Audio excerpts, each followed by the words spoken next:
Well, I'm not sure if I've done the right thing, but I've knocked out this shear pin for the lead screw, and I'm just about to finish taking this off here, the lead screw end, and then we'll pull this box off.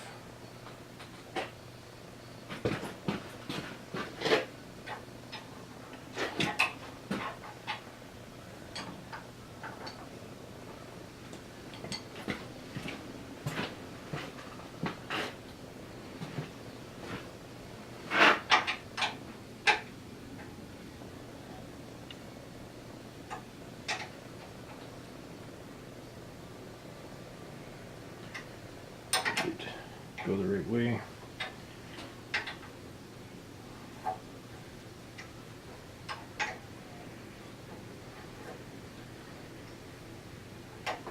Looks like there's two pins, locating pins on this end piece as well, so they'll have to be knocked out of the way. Now my intention is just to slip that whole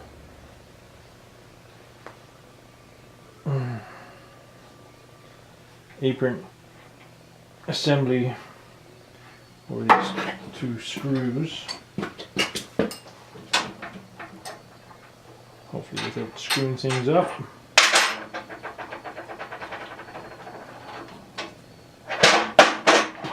Just like that.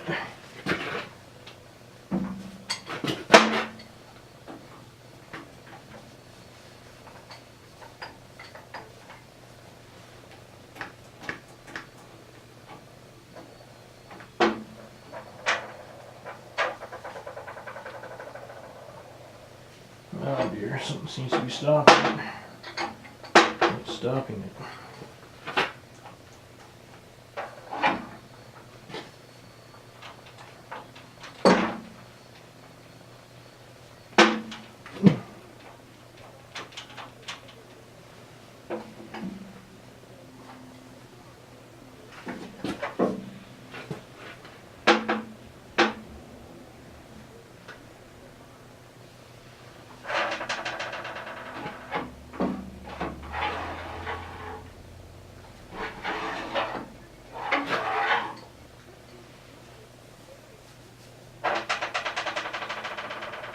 I see.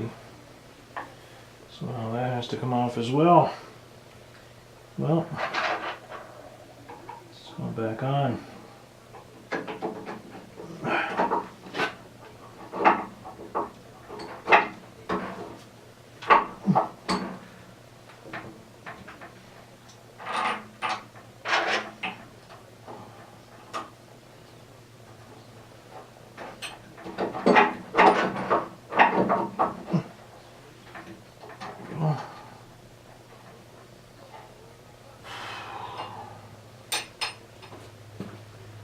Okay.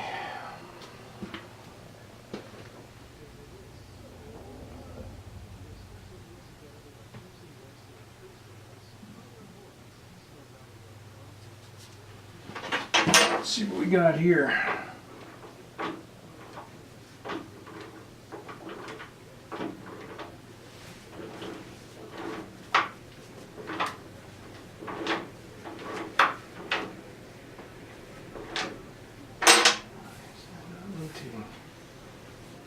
What causes that to rotate?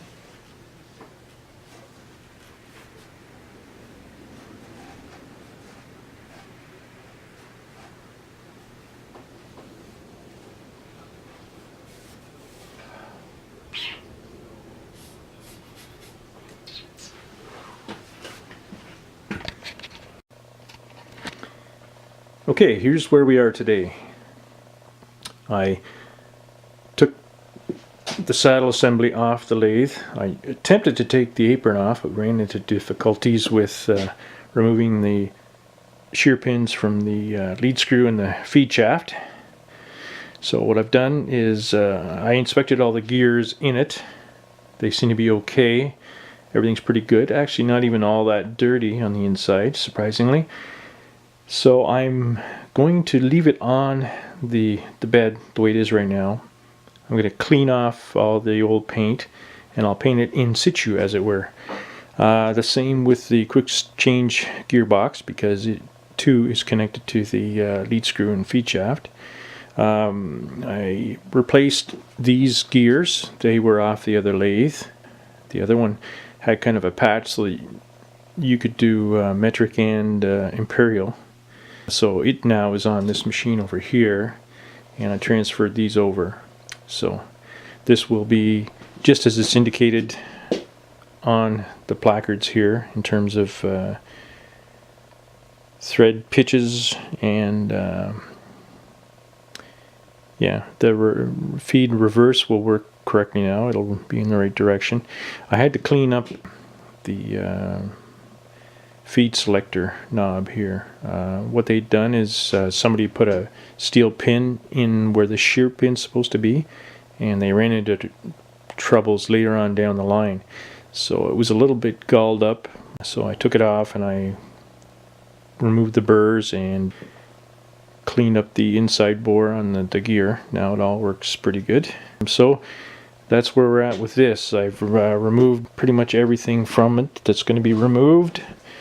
Like I said, I cleaned up the saddle, and I've cleaned up these parts here as well. I've actually painted the compound feed, and I've painted the motor, which I'll show you a bit later.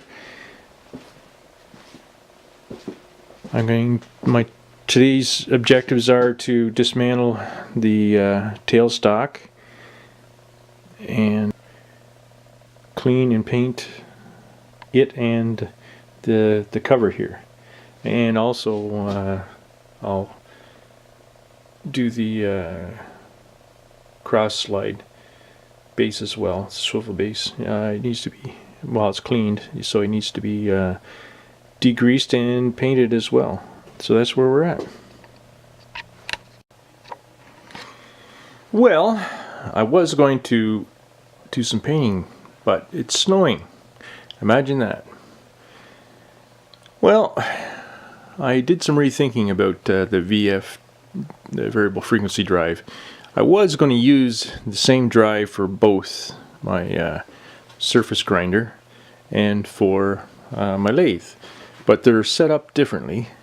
I suppose they could just be done the same, but in terms of startup and shut off, like there's a ramp up speed and a ramp down speed that you can set, and I've got it fairly gentle right now for the surface grinder, because I like it to come up slowly, like, you know, in case there's anything wrong with the wheel, you get plenty of chance to see it before it flies off and smacks you in the head. Anyways, I was thinking originally that I was going to run a wire over to the lathe, power the lathe with the same box, and just have a switch that switches between the two devices, the two machines. But I think now I'll probably just get another variable frequency drive. They're relatively cheap. I think I got that for about 125 bucks. Of course, in the States, I think they're a little cheaper, the dollar the way it is right now. However, when I bought that, I think actually the Canadian dollar was more than the US anyway, so it might be more expensive now. Anyways, we'll see. The other option, of course, is just to put a 220 volt single phase motor on the lathe, but then, you know, that you don't get that variable speed, which is kind of attractive. There are a lot of things you can do with these variable frequency drives. They're kind of a Swiss Army power supply, if you will, and you can configure it for, you know, a lot of different applications. It would also be very handy on a drill press. Again, I've got a 220 1 horsepower single phase motor driving this old steed, which you know, it works very, very well. I just leave it on the slowest speed anyways, because most of the time I just drill metal with this. In fact, all the time I just drill metal with this. I have another drill press out in the wood shop that I use for wood. Anyways, just some miscellaneous ramblings on my part.